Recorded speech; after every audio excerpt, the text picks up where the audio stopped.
Bonjour, c'est Ursule encore. On est le 16 juin 2025. Alors je viens sonner la trompette aujourd'hui encore et je viens proclamer le retour de notre Seigneur Jésus-Christ.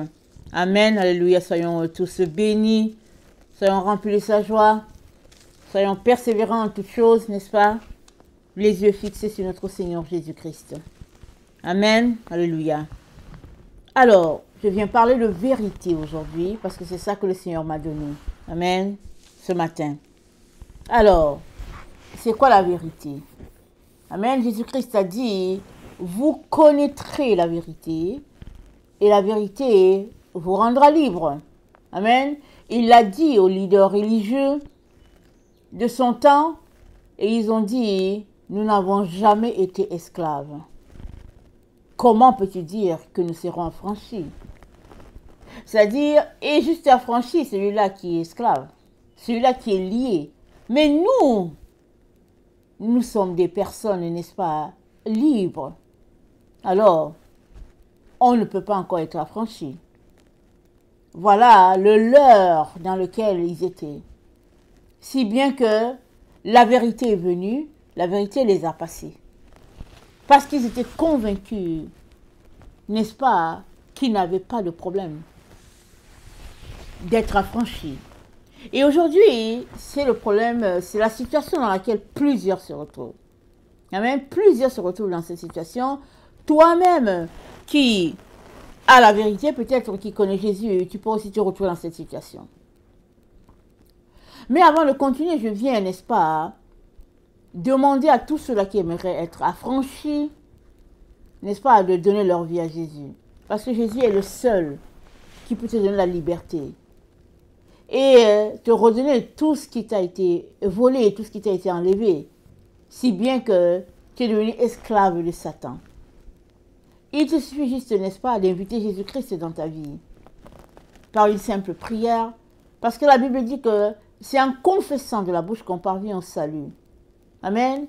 C'est-à-dire en déclarant des paroles qui sortent de notre bouche, disant que nous acceptons Jésus dans notre vie, ces paroles-là scellent, n'est-ce pas, notre appartenance à Jésus, qui fait que il n'y a rien qui peut nous enlever de ses mains, sauf nous-mêmes qui décidons de partir. Amen. Alors, si tu aimerais, n'est-ce pas, être affranchi, il suffit juste de prier après moi. Et tu n'es pas obligé, mais c'est juste pour t'amener, n'est-ce pas, à déclarer des paroles. Et avec le temps, quand tu vas t'habituer, tu n'as plus besoin de l'aide de quelqu'un. Amen. Alors Seigneur Jésus, merci d'être mort sur le bois pour nous délivrer de la mort. Merci d'avoir fait de moi un enfant de Dieu. Et merci parce qu'aujourd'hui encore, tu veux m'aider à me débarrasser de tout ce qui entrave mon chemin, ma marche avec toi, et tout ce qui entrave ma marche, n'est-ce pas, de sanctification. Seigneur, viens et fais ta demeure en moi. Amen et Amen. Amen. Alors, tu es enfant de Dieu. Tu es enfant de Dieu et il suffit tout simplement de laisser l'Esprit de Dieu te conduire. D'arrêter de vouloir te conduire par toi-même. De laisser l'Esprit de Dieu te conduire et les choses iront, n'est-ce pas, selon les directives du Seigneur pour toi. Amen. Alors, c'est quoi la vérité? Ça, c'est la question que Pilate a posée à Jésus-Christ. Quand Jésus-Christ lui a été amené, on lui a dit, voici cet homme-là, il sème le trouble. On aimerait que tu le juges et que tu le condamnes. Et dans leur conversation, Pilate a demandé à Jésus, c'est quoi la vérité? On regarde ça dans Jean 17. Je pense que c'est Jean 17 ou Jean 16, c'est Jean 17.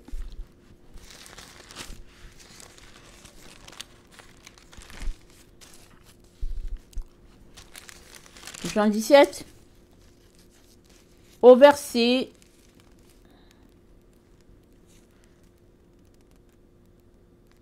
Attendez.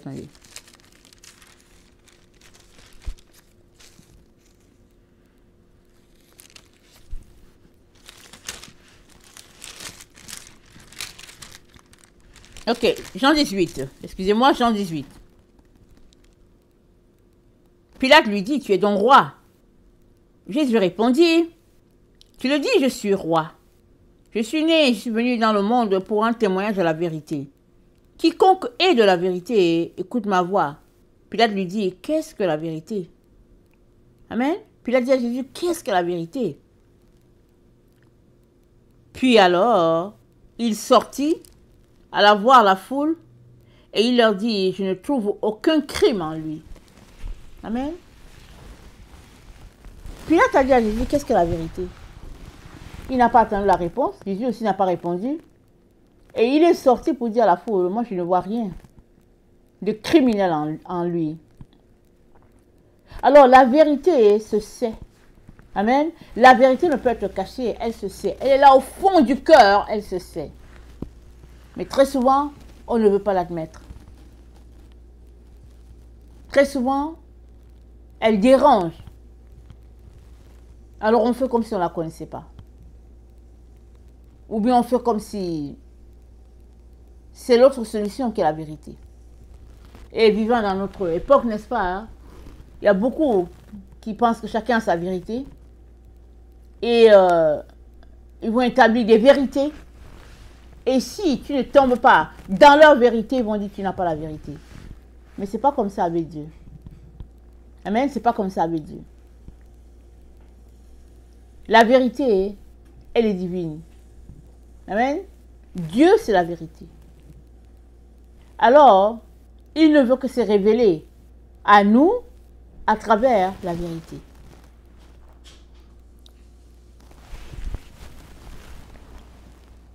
Dans Ésaïe 25, au verset 7, c'est dit, « Et sur cette montagne, il anéantit le voile qui voile tous les peuples, la couverture qui couvre toutes les nations. Il anéantit la mort pour toujours. Le Seigneur l'Éternel essuie les larmes de tous les visages. Il fait disparaître de toute la terre l'opprobre de son peuple, car l'Éternel a parlé. » Amen. Donc sur cette montagne, il anéantit le voile qui voile tous les peuples. Mais le voile, c'est quoi?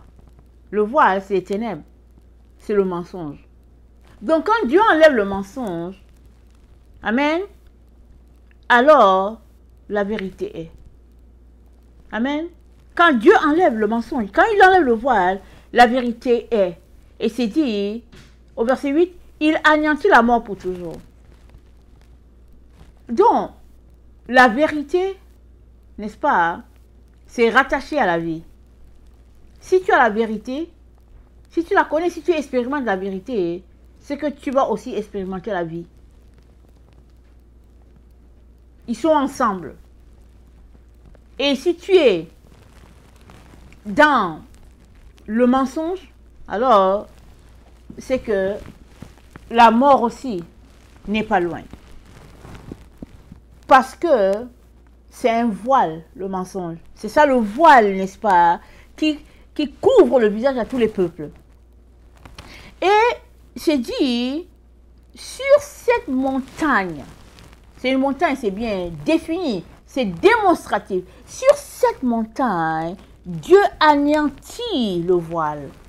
Mais la montagne, où se trouve la montagne? La montagne, c'est l'Éternel. Amen. La montagne, c'est l'Éternel. C'est dit, la montagne, c'est l'Éternel. Et dans les psaumes 24, dans le psaume 24, voilà ce qu'il est dit. Il est dit, à l'Éternel la terre et ce qu'elle renferme, le monde et ce qu'il habite. Car il a fondé sur les mers, il a fermi sur les fleuves. Pardon, sur les fleuves. Qui pourra monter à la montagne éternelle, qui s'élèvera jusqu'à son lieu saint. Dans la montagne, sur cette montagne où Dieu anéantit, n'est-ce pas, le voile, c'est le lieu de la sainteté de Dieu. La montagne, le haut lieu de la sainteté de Dieu. C'est le sanctuaire de Dieu sur cette montagne, cet endroit. Et c'est au lieu de Dieu, c'est ton cœur. Amen. C'est ton cœur, parce que ton cœur, c'est le sanctuaire de Dieu.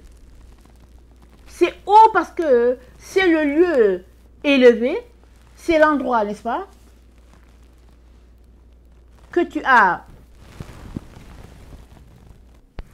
Dans Ésaïe 28, le Seigneur dit, « Je ferai de la droiture une règle et de la justice un niveau. » Amen.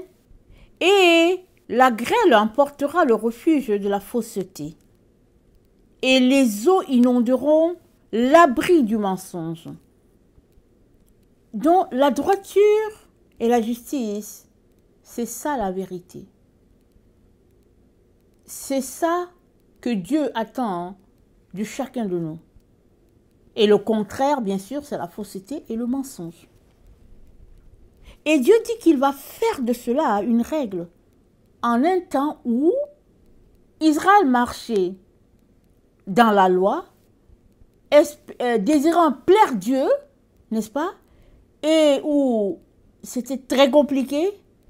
Et Dieu leur dit, je veux faire de la droiture une règle et la justice un niveau. Et on pourrait se demander, mais comment?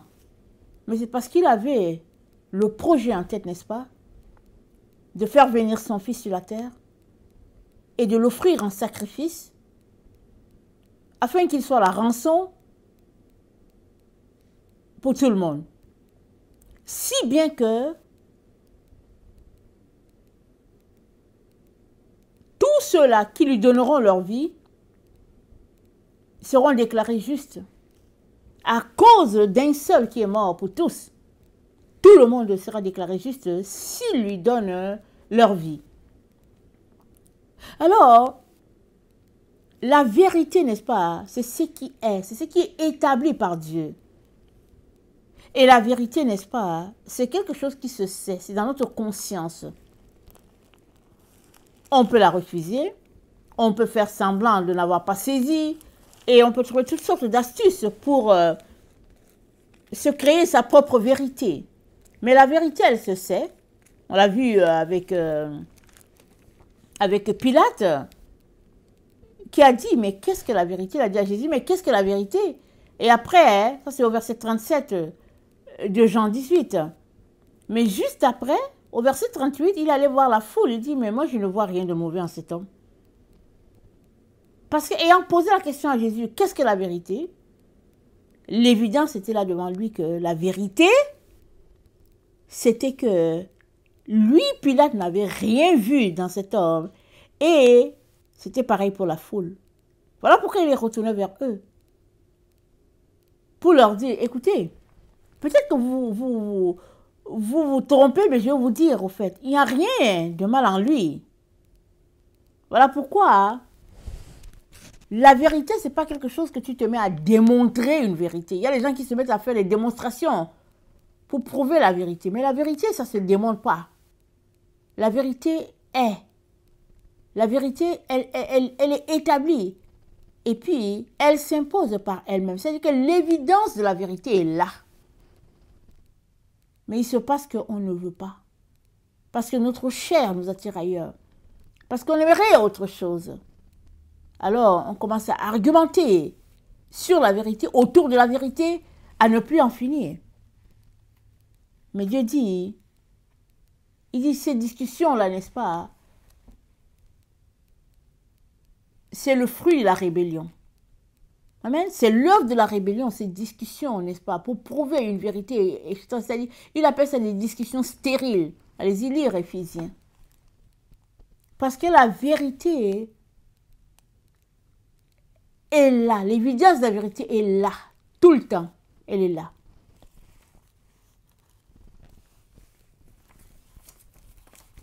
Donc, dans Romains 1, c'est dit Au verset 20, en effet, les perfections invisibles de Dieu, sa puissance éternelle et sa divinité se voient comme à l'œil nu. Amen. Ça se voit. C'est-à-dire l'évidence est là. C'est pourquoi il dit le mot comme à l'œil nu. C'est-à-dire l'évidence est là de la chose, mais on la conteste. Au verset 28 de Romains 1, c'est dit, comme ils ne sont pas souciés de connaître Dieu, Dieu les a livrés à leur sens réprouvé pour commettre des choses indignes. Ils se sont souciés de ne pas connaître Dieu. C'est-à-dire que si tu te mets à connaître Dieu, à le chercher afin de le connaître, alors la vérité viendra à toi, va s'imposer à toi. Pas comme un fardeau, parce que l'évidence sera là.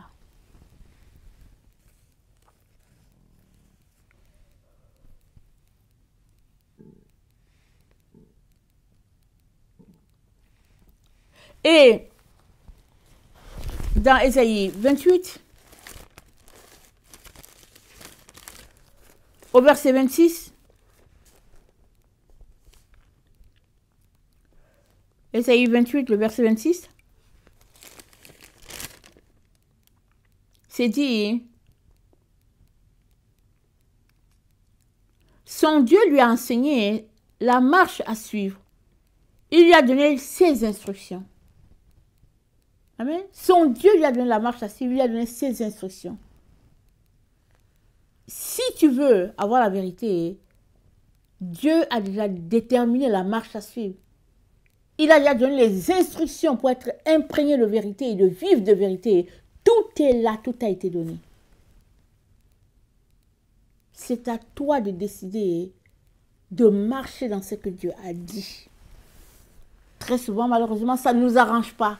On marche dans notre vérité à nous et on aimerait que Dieu approuve notre vérité. Non.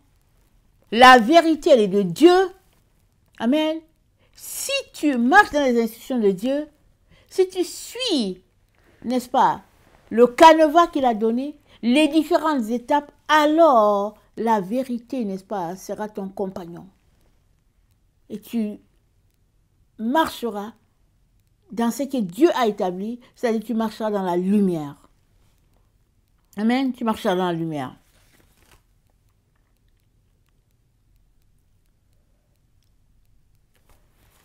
La vérité ne peut se cacher.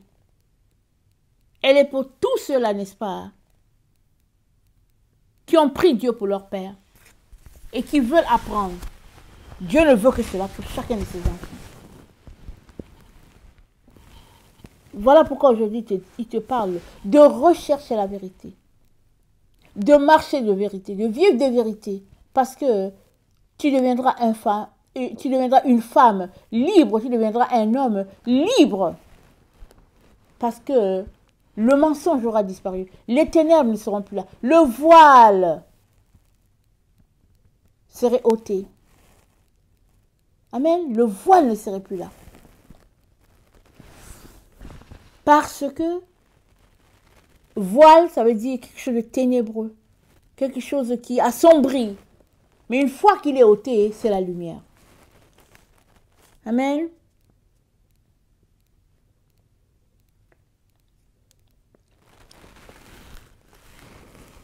Alors, il n'y a pas une formule extraordinaire pour dire, si tu appliques cette formule-ci, voilà. Parce que la formule, la seule qu'il y a, c'est d'accepter Jésus dans ta vie. Une fois que tu acceptes Jésus, tu reçois tous ses attributs, y compris la vérité. Et une fois que tu as la vérité, tu n'arrives plus, n'est-ce pas, à vivre dans le mensonge. Et le Seigneur veut pour nous cette vie-là, affranchie, là, cette vie de liberté-là. Et cette vie où on marche dans la joie, on célèbre ce que Dieu a fait pour nous. Je vais terminer en lisant Galates. Galates 5, le verset 1. Voilà ce que ça dit, Galates 5, le verset 1. Ça dit, c'est pour la liberté que Christ vous a affranchis. Demeurez donc ferme et ne vous laissez pas mettre de nouveau sous le joug de la servitude. Amen. Demeurez ferme. Jésus nous a affranchis, mais nous pourrons retourner esclaves. Et Jésus dit la seule raison de ne pas retourner esclave, c'est de demeurer ferme dans ce que Jésus-Christ a acquis pour nous. C'est de demeurer ferme dans la vérité qu'il nous a donnée. De suivre, de pratiquer. De demeurer ferme là-dessus. Et tout le reste suivra. Amen. Que le Seigneur bénisse sa parole. Et que nous choisissions, n'est-ce pas, de marcher dans ce qu'il a dit. Au lieu d'essayer de trouver d'autres solutions, marchons dans ce qu'il a dit. Et le résultat, nous le verrons beaucoup plus tard. Amen. Que le Seigneur bénisse sa parole. Et que sa grâce et sa repose sur chacun d'entre nous. Amen. Alléluia.